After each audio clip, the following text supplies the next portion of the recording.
Hey, Dr. John Finn here. Welcome to the Habit Mechanic podcast. Right now, you can get my new best-selling book, Train Your Brain for the AI Revolution, at tougherminds.co.uk. The digital book, audiobook, and physical book are all available at a special price that you won't find anywhere else. Hello, Habit Mechanics. Dr. John Finn here. I hope everyone is having a fantastic week so far. Today I want to talk about science-based leadership lessons from Donald Trump and other politicians. And I just want to start by wishing former President Trump a speedy recovery. I think everyone is shocked by what they have seen. But I've been planning to talk about lessons we can learn from politicians for a few weeks. And I know many politicians, including Donald Trump, they have fans and they have people who are not fans. But I think we can learn lessons from people who are high profile in all walks of life. And what I think is particularly interesting about politics is it's so well covered. So we can often see the minutiae of what's going on in a way that we can't see it in big companies or professional sports teams. And in particular in the UK right now, we've got a new government, and I think it's just really interesting that we can almost see day by day what's going on and how that team is forming. There's a problem when it comes to helping leaders to be better, helping teams to be better, helping organisations to be better. And that is most of the models we're using to inform best practice in those areas are based on woo-woo. They're based on black box theoretical models that were designed way before we could actually look inside human brains in real time. And that's problematic, because a lot of the things those models assume are not actually aligned to what drives human behaviour. They're not aligned to the first principal operating rules of human brains. So I want to demystify some of this today and help leaders, help teams, help team members, help organisations to take insights from cutting-edge neuroscience and behavioural science and applied psychology so that it's a bit easier to do better every day and to create cultures that make it easier for people to be at their best. And if we want to think about high-performing teams and high-performing organisations, the word culture is really, really important.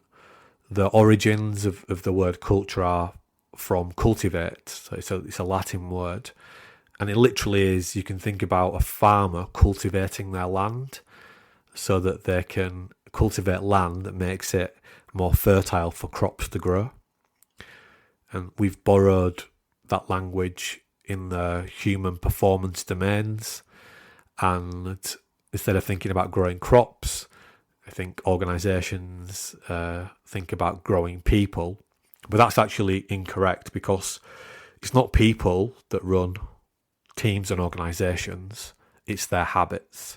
This is what we now understand, and it's why the habit mechanic, the tougher minds take on this is different, because we think about, for a long time we've thought about people running teams and organisations, and people are conscientious and they're well-intended and they're logical. But actually, it turns out that isn't true. It's not people that are running the organisation, it's habits. Because most of what people think and do is driven by subconscious thinking and doing. Subconscious, in other words, subconscious behaviour. And the best way to think about subconscious behaviour, thinking and doing, it's habits. Habits are just automatic and semi-automatic ways of thinking and doing. So actually what we need to do as leaders, as team members, as people that are responsible for the success of a team, is we need to think about our habits first and foremost. Because if we get those right, it's going to be easier for teams to achieve their goals and their missions.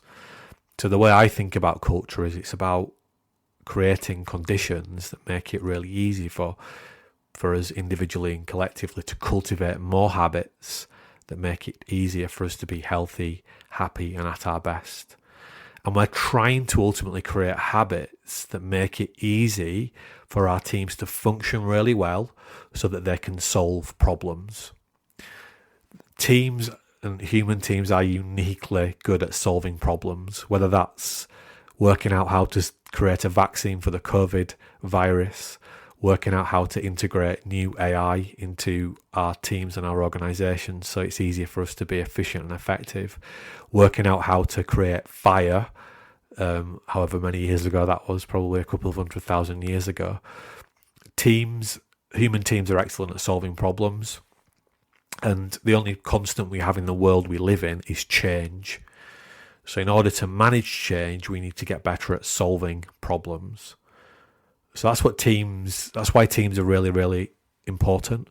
And if we want to think about which teams, which organizations are going to win in the world that we live in, so which types of teams are going to beat the competition, whether that's in the health sector or whether that's in the financial services sector or whichever sector you work in, it's going to be the teams that are best at solving problems, that are best, for example, at embedding new AI tools into their day-to-day practice so that they can do things more cost effectively and faster than their competition, and therefore they can solve problems faster and more effectively than their competition for themselves, but also for their clients. So the way I think about teams are a vehicle for solving problems, and the better our team's habits are, the easier it's going to be for them to solve complex problems faster. So this is what I'm thinking about when I'm thinking about helping teams to improve their performance and helping leaders to improve the team's performance. It's about creating cultures that make it easier for people to build and sustain helpful habits. And this is why it's so important to think about leadership and team performance and organizational performance through a first principle lens. That is, through a lens that considers, well, how do brains actually work? And what conditions do we need to create for brains to make them work really, really well? And we like to distill it into 5 core factors. The first thing we need to get right in a culture is we need to make people feel respected, feel valued, feel trusted. And you hear language like psychological safety, which speaks to those 3 points about respect, being valued, being trusted. Why is that the case? It's because if we feel respected, valued, and trusted, our brains will work well. Our prefrontal cortex, where willpower lives, will be able to work really well. And that's key because that's so important for us thinking cleverly, for us getting consistently into our high charge brain states. If we feel threatened and we feel stressed and we don't feel respected, we don't feel valued, we don't trust the people we're working with, that means it will just constantly be on fight, flight response, which means that our prefrontal cortex, the clever thinking part of our brain that helps us to solve complex problems, is not going to work. It's going to be wiped out because the limbic regions of our brain, in habit mechanic language, where our horribly unhelpful emotions live, our hue, it's not going to work very well. So that's the first thing that we need to do. We need to make people feel safe. The second thing that we need to do is we need to get people excited about and emotionally invested in the team's and organization's mission. And I'm going to start to bring some examples in here. So this is where I think former President Trump is really interesting. Him and his team created this slogan, which I think was "Make America Great Again." And that's a very pithy and clever mission statement that in 4 or 5 words, you can start to get people invested in a mission, in a journey. And the way that we think about a team performing is they're climbing up a mountain. And we have a team power model, which I'm going to talk about in this podcast. But the top of the end of the journey, or the most immediate end that we're working towards, because of course there's probably never an end to our work as a team, it's the top of the mountain. That's what we're trying to do, and that's what the mission is. So the mission is about, what does the top of the mountain look like? In the UK, we have a new Prime Minister, Keir Starmer, and I think it's quite interesting how he has set actually a couple of different missions very early but very clearly in how he's communicating, both with the public but also with his team. And he's talked about, I think overarchingly, the mission of the new government in the UK is to grow the economy. And there are some different pillars of doing that. One is about getting the National Health Service working. One is about dealing with mental health challenges and employment. One is about migration. I think one's about prisons. So, but he's talked about these mission boards and how he's actually going to start to enact each of those missions, which I think is really interesting. So we've got to get people's brains working well. Then we've got to get people emotionally invested in the mission of the team. Then what we need to do is we need to help people to contribute towards the team's performance via their roles and responsibilities. And this often means that we need to, it's maybe often in the past, I think now it's crucial. This means that we need to get people, what people are working on every day, aligned with the mission, so that the things they're doing every day is going to help the team move one step closer towards the mission. And this is not just about creating, in a government sense, new legislation or signing checks or carrying out reviews of institutes. It's about the individual's habits in the team. Because if an individual is not sleeping very well, a team member, or they're overly stressed, or they're not exercising properly, or they're not eating the right types of things, their brain isn't going to work very well. So it doesn't matter how invested they are in the mission, it doesn't matter actually how hard they try to work. If their brain isn't working very well, they're going to be limited in their ability to help the team achieve its goal. So we've got to create a culture where people feel safe, then get them to buy into the mission, and then 3, we've got to get them to align their daily activities with helping the team achieve its mission. And again, those daily activities might not just be the obvious roles and responsibilities that we see on people's job descriptions. It's also about them working on themselves and doing their best to be at their best. And then after that, it's about behaving in a way that has a positive influence on other team members. So starting to become what we call a role model and a better action communicator. And then the 5th thing that we would think about in this list is we need what we might call, we think of everyone as a leader in a team because everyone has influence, and that's all that leadership's about ultimately. It's just about influencing each other's behaviour. And we think of, if you think of someone rolling their eyes in a meeting, that's influence. It might have a tiny negative influence. If you think of someone nodding their head in a meeting, that's influence. It might have a positive, tiny positive influence. So everyone's influencing each other all the time. So we need to be accountable for that and working towards being a positive influence in the team, not a negative influence. And then we have senior titled leaders. That job it is to set the tone and to help us to keep revisiting the mission and track and monitor the progress that we're making. We think of those as the cultural architects. So that's a bit of an overview of how I think about creating high performance cultures that are ultimately designed to make it easier for people to build and sustain helpful habits that allow teams to work better, so teams can be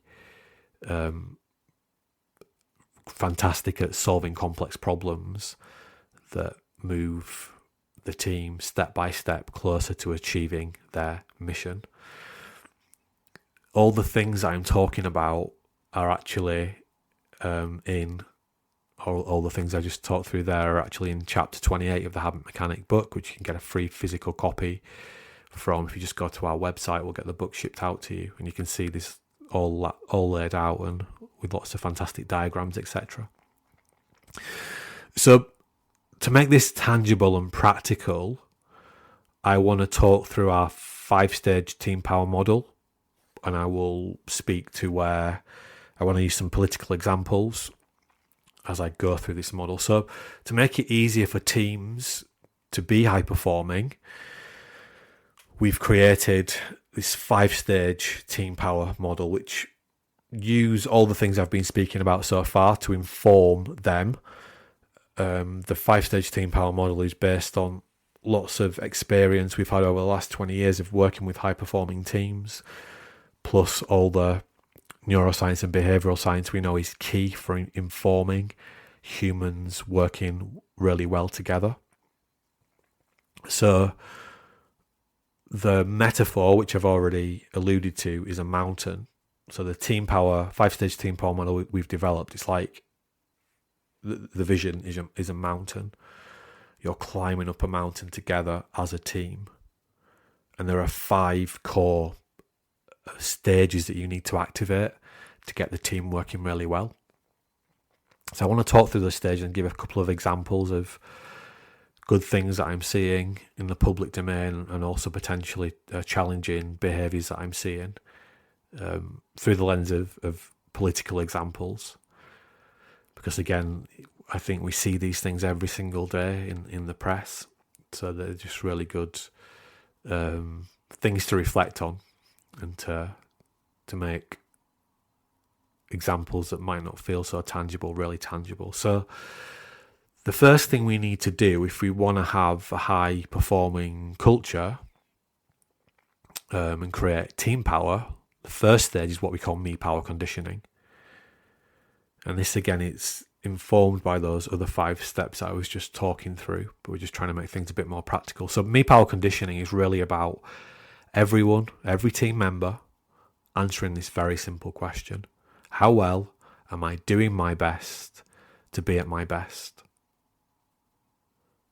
And you might be familiar with that question because it's the first question from the daily T plan, and you can rate yourself out of 10 right now. How well did you do your best to be at your best and achieve your goals yesterday? Or if that's too far to think back to, you could rate how well you did your best to be at your best so far today.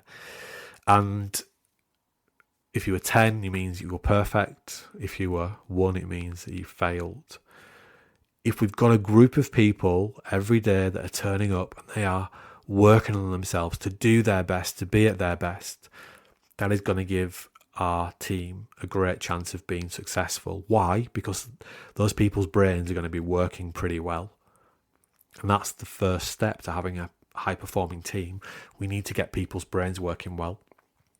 Now, just to give a practical example of this, it's really interesting how the UK government, for example, has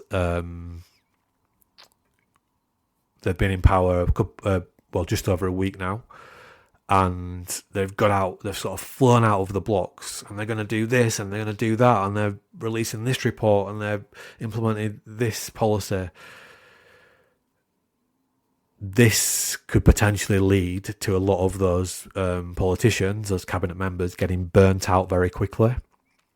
So they might be able to make a great start, but actually their brains might stop functioning very well very quickly if they're not looking after themselves, if they're not trying to get a balance between their recharge brain state, their medium charge brain state, and their high charge brain state. So often at the start of a mission being set out and a new team forming, we see this high energy, but it can dissipate very quickly if we're not looking after ourselves. So that language, me power conditioning, is very, very deliberate. It's about me working on myself so that I can be at my best. And that's why the first thing we do when we're trying to help a team, or helping a team to be at its best, is we show people how they can be working on themselves to become better habit mechanics, so they can get their brain working really well. An organisation can do a fantastic job at creating a safe culture where people feel safe. But if they're not sleeping properly, if they're not eating properly, if they're not exercising properly, if they're overly stressed by things that are going on outside of the workplace, it doesn't really matter what the organisation is doing, because the poor brain function that individuals might be experiencing is to do with the things that they're doing in their own lives, not to do with what is going on in the organisation. And we know how increasingly connected, or how it's harder to separate work and life more than ever. People are often working from home now, for example. So that's why we have as the first part of our 5-stage team power model is me power conditioning. And I think it's just harder than ever for people to get their brains working really well, which is why we have to be really deliberate with how we do it. And if you're thinking, well, how do I get my brain working better? Start with something like the diet, exercise and sleep SWOT plan that we unpack in chapter 19 of the Habit Mechanic book. The second step on the model, and we actually just adding another metaphor here, which I hope is helpful, is we actually think about team members going up the mountain on snowmobiles, to add a sort of 21st century, 24 twist onto this. And it's a bit like the snowmobile. The snowmobiles are there for a couple of reasons. One is the conditions on the mountain are difficult and they're changing all the time. But actually, the other reason we've got the snowmobile is because technology is playing a bigger and bigger role in helping and supporting us to do our jobs every single day, especially with the emergence of AI, generative AI. So it's like we've all got this technological companion that we can, if we learn how to use it properly, we can use to help us to supercharge our ability to be at our best, but also our ability to help the team to be at its best. So really the me power conditioning piece, if you want to think about that, paint that picture in your mind's eye, it's like learning how to use your snowmobile so that you can really bring your best self to the team and the culture every single day. Like we know that some of the new AI apps that are coming out, they can save us an awful lot of time if we learn how to use them properly. We've got the Habit Mechanic University app, which is almost like part of the snowmobile dashboard to help you to keep watching yourself and monitoring yourself and working on those new habits. So the snowmobile example is there for that reason. The conditions are changing all the time on the mountain. We increasingly have technology that we can use to help us to be at our best individually and collectively. And also, thirdly, we're working away from each other more often than not. So we're not in the same physical place. So an old metaphor that we used to use, I say we, I mean the sort of broader leadership team development piece, was people are on the bus. And it was about getting the right people on the bus. And for me, that metaphor is problematic in the modern world because we the bus metaphor assumes that we know where we're going, and I don't think we do necessarily anymore. I think that the conditions are just changing all the time, so there isn't a clear map of what the journey looks like. Yeah, we can know where we'd like to end up, but the things we might need to do to get there are not always that clear. And then secondly, I think the bus metaphor is a bit passive. It sort of assumes that there's a dominant leader at the front driving the bus and everybody else is passengers. Whereas I said previously, everyone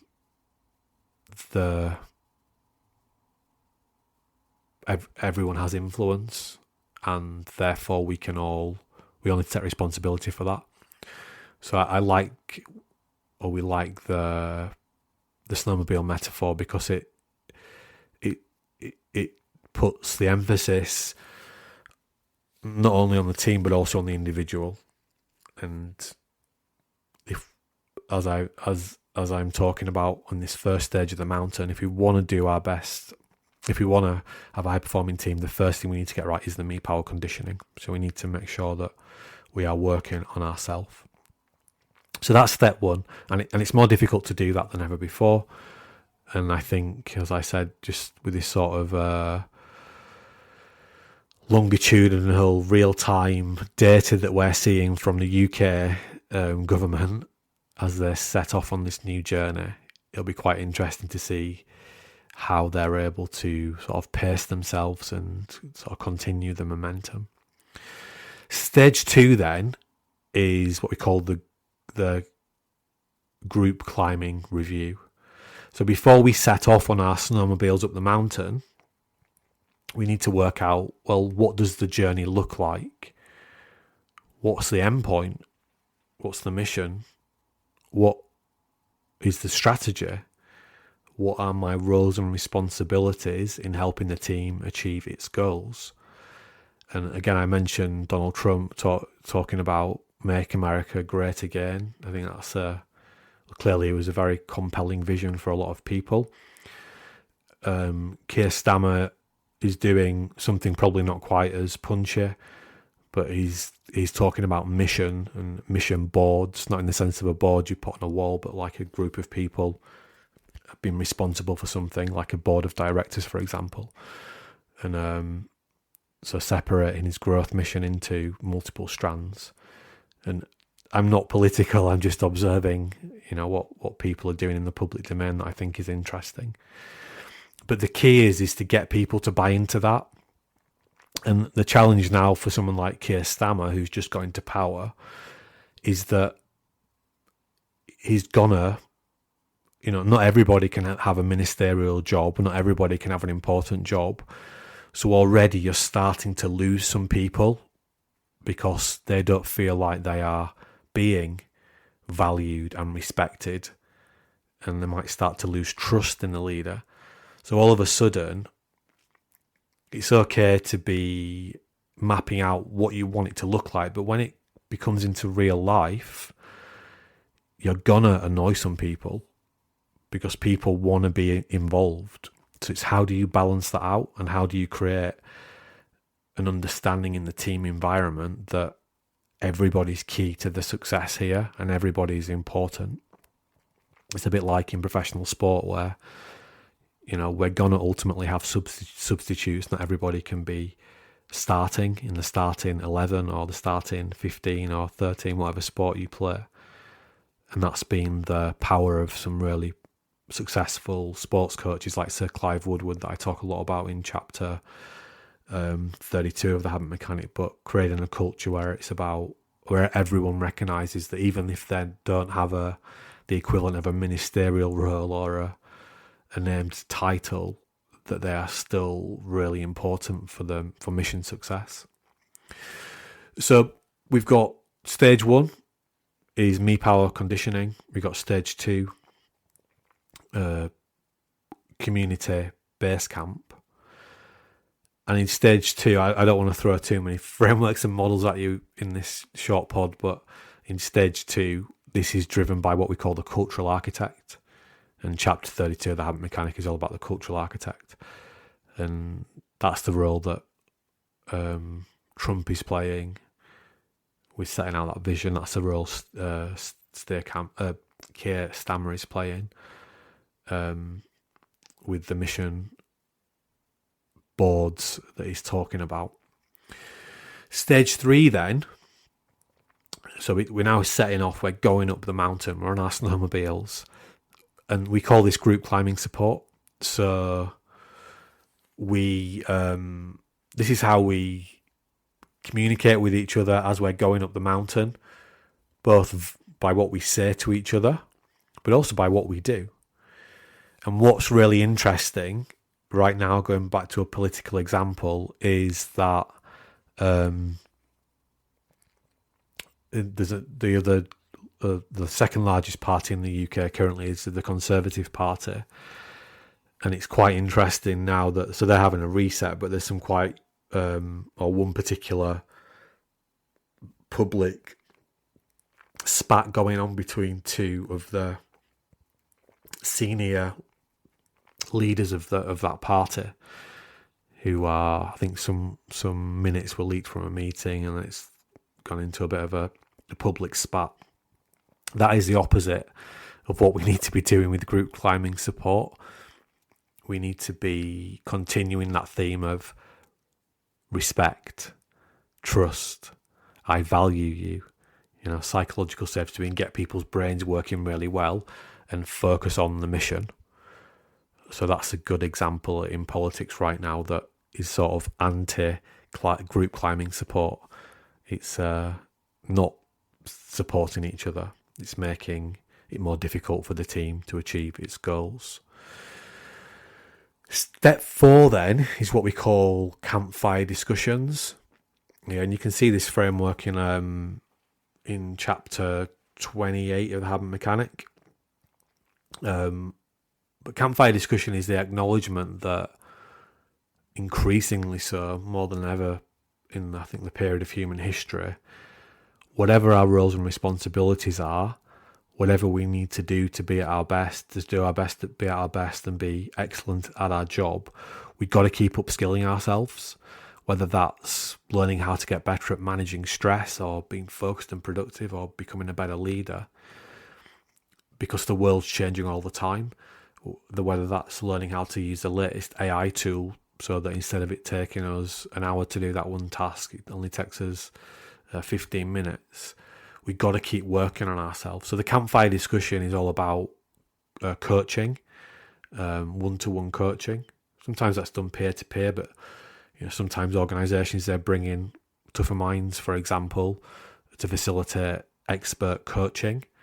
We know that, for example, that CBT, cognitive behavioural therapy, is flawed because it's based on outdated black box thinking. Nothing to do with the fantastic scientists that have originally worked on that in the 1950s.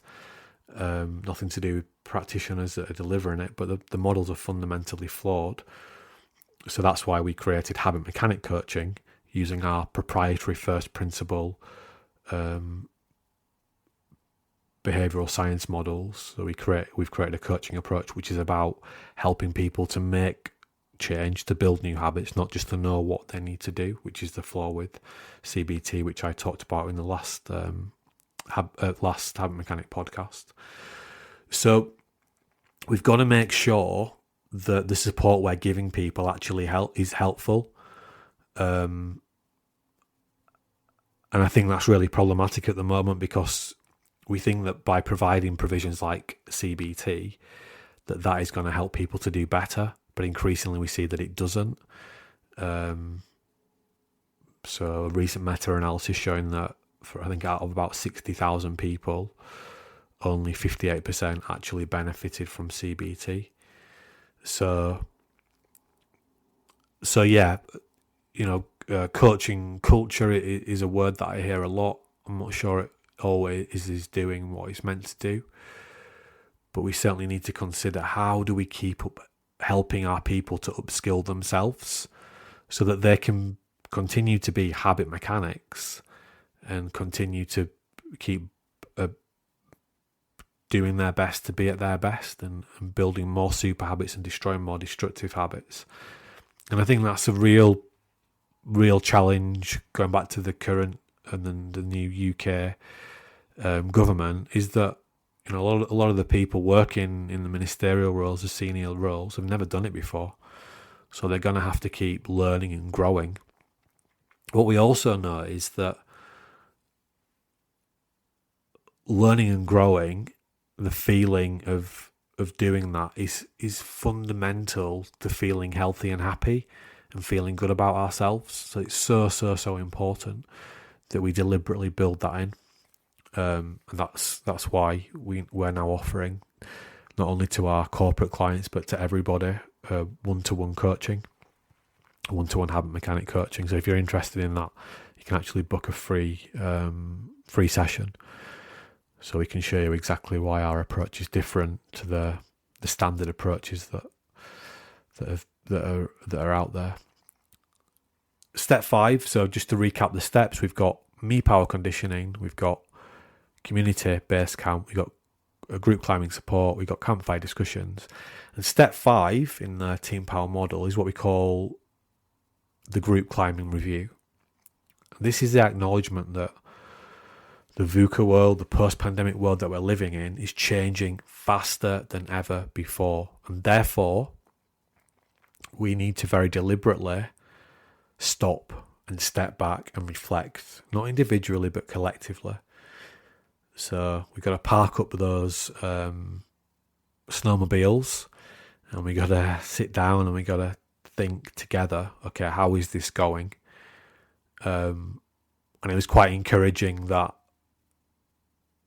Keir Stammer, he talked about and that's why he set up these boards, these groups, for like probably a better term, where he's going to periodically, he's going to be responsible, he's going to periodically keep checking in to see the progress across the main areas that he wants to work on. So I think that's quite reassuring for me that he's thinking about his mission, or the mission that he's setting out for the country in those terms. Might sound really obvious, but more people are criticising each other behind each other's back and saying why things don't work than deliberately getting together to have those open discussions about, well, what is working and what isn't. So yeah, they're the 5 stages, and you can measure yourself against those stages. They're ultimately all underpinned by habits, and each stage is very specifically connected to our 4-part team power leadership model, which is we have the role model, we have the cultural architect, we have the action communicator, and we have the swap coach. I won't go into those today. But I hope that's got you thinking about what we can learn from the people that we're seeing in the news every day, whether that's people like former President Trump or Keir Stammer and the UK government. And it's got you thinking about yourself as a leader. How is your team performing? It's got you thinking about how you understand culture, leadership, team performance. We don't just talk about this on podcasts. We work in real time with teams. We have a team power program. We have leadership development training that we run. We have leadership coaching programs. So if you want to work with us on any of this stuff and really let us help you to create cultures where it's easier for your team members to thrive, then just contact us and we can talk you through them. We create bespoke programs for all of our clients. And very quickly you can start to embed this thinking across the team, and it's so powerful. Not just for business performance, also for team performance, but also for people's lives. They just feel better and they are far more fulfilled with their work. They're far more empowered at work. And we hear a lot about the need to do these things, but how we actually go about doing it is often fundamentally flawed, because it's just based on theoretical models that we designed way before we understood how brains actually work. And the difference with our approach is that we are taking insights from cutting-edge neuroscience, behavioural science and applied psychology to make it easier for teams to thrive. That's all from me. We're going to have more of the psychology of pods. I hope that's been insightful. I've gone on a bit longer than I wanted to, but I'm just really passionate about this area. Again, if you found this interesting, you can get a free copy of the Habit Mechanic book, a free physical copy, which people call the Manual for Life, the Toolkit for Success. Get it from our website. It's free plus shipping. And we'll get it out to you, and you can actually see this in your hand, and you can start to annotate these things up. And yeah, if you're interested in coaching or leadership development, or you want us to come and work with your teams, get in contact, and we'll have a chat and see how we can help you. Remember, wherever you are at right now personally, or whether your team's at right now, habits are very, very powerful. And when you start to work on destroying your destructive habits and building new super habits, you learn very quickly that you're only ever one habit away from being significantly healthier, happier, or higher performing. Thanks for listening to the Habit Mechanic podcast. If you liked it, please subscribe and tell someone else about one of the ideas or insights that you found most interesting.